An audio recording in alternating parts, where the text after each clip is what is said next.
ए भैया, एक लड़का के नया नया शादी भय बा और ओकर महतारी और बहन के ताना ओकर कान भर भर के एकदम पका दिए हैं। एको महीना ना भर लेकिन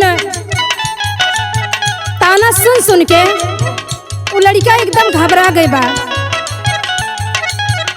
जैसे घर में जाता तुरंत देखा था कि उधर मेहरारू को उल्टी पलटी चालू बा। कहा था बाप रे बाप, अब तो लागत था खर्चा और बढ़ जाई। उन लोग के बोली ना बर्दाश्त कर पावत बा लड़का और परदेश के तैयारी करत बा। परदेश तैयारी कई के 9 महीना बाद वो अपन घरे वापस आवत बा। और जब माई देखत है कि लड़का हमार बन ठन के बैग लदा फना आवत बा तो लागत बा कि कुछ हमहुक मिल जाई। बड़ा लालच लागत बा माई और बहन दोनों लोग के। और कैसे दौड़त है ये भैया अपने लड़का के लगे, पुरान समय भुलाई गई। माई लइके दौरा की पिढ़ाइया हो बहिना, जोड़ा पानिया हो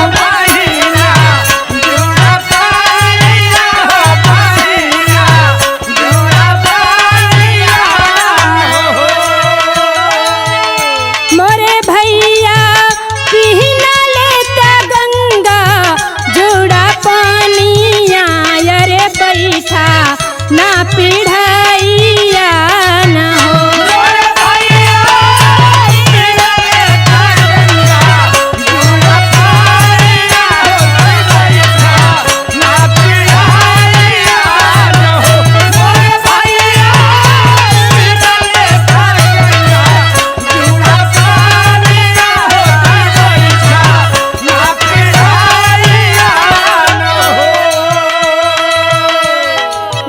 बड़ा खराब चीज होला ये भैया। बड़े प्यार से बड़े मोह में ऐसा लागत बा बड़े दिन बाद अपन लड़का से मिलत है।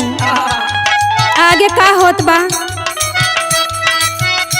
अरे तू ही मोरी माई या से माईया, अरे तू ही मोरी जानानी।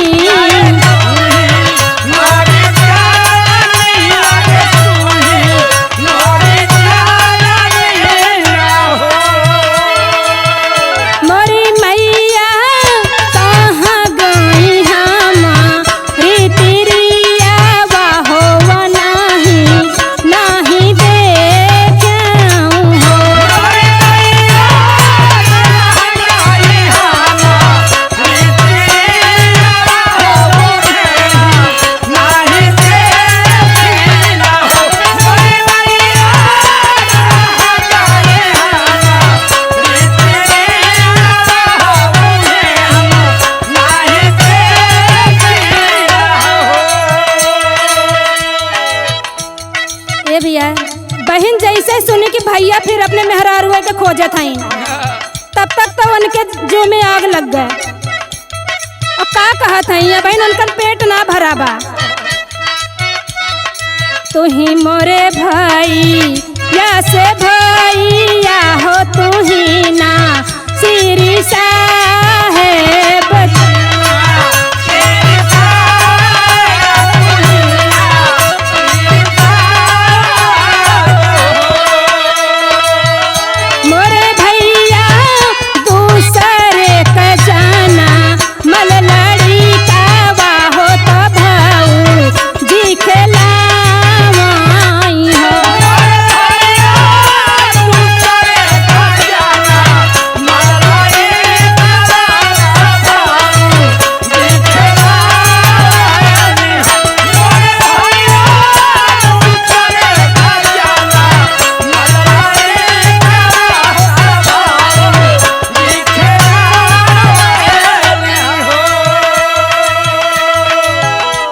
इतनी बात जब भैया सुनत हैं तो बहन से अपने का कहत हैं, करे पगले करे शर्म ना लागत बा, हमसे ज्यादा तो जानत है।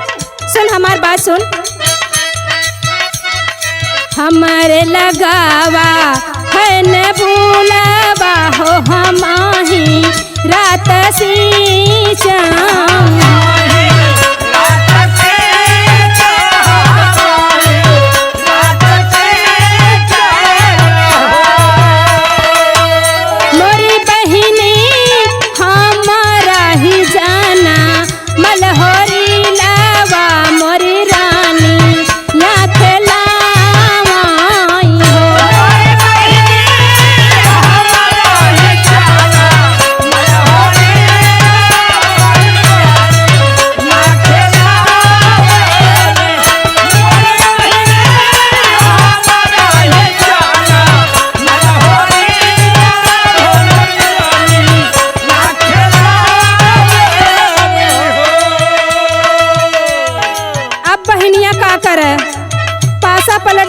और।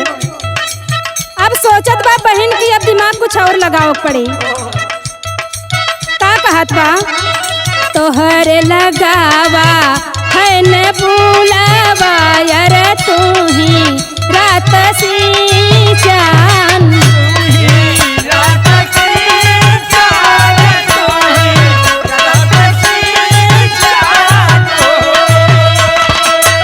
मोरे भैया तोहरा ही जाना मलहोरी लावा हो कंगनवा हम ले गई हो।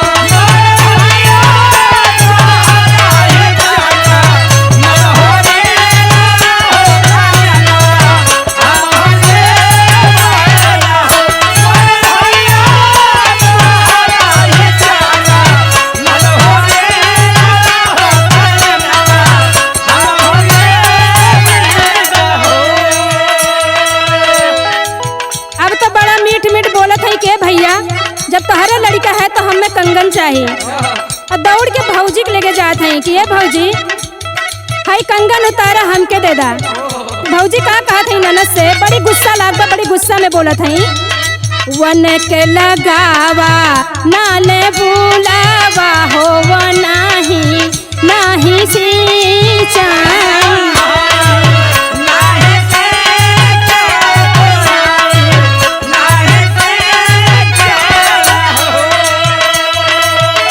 मोरी ननदी जब हमरे दूसरे कैला लाना हो कंगनवा नहीं दे गई हो।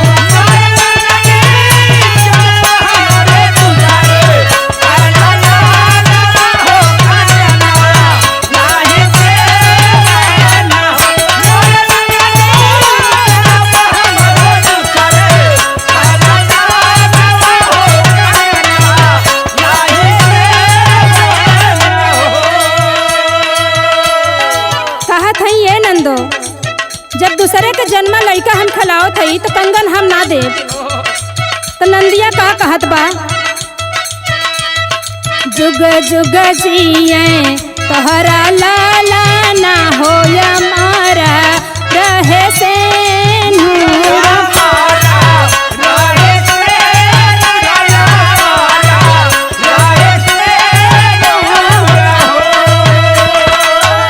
मोरी भौजी बना रहे तोहरो अही बात हो कंगनवा हमके दई दाना हो।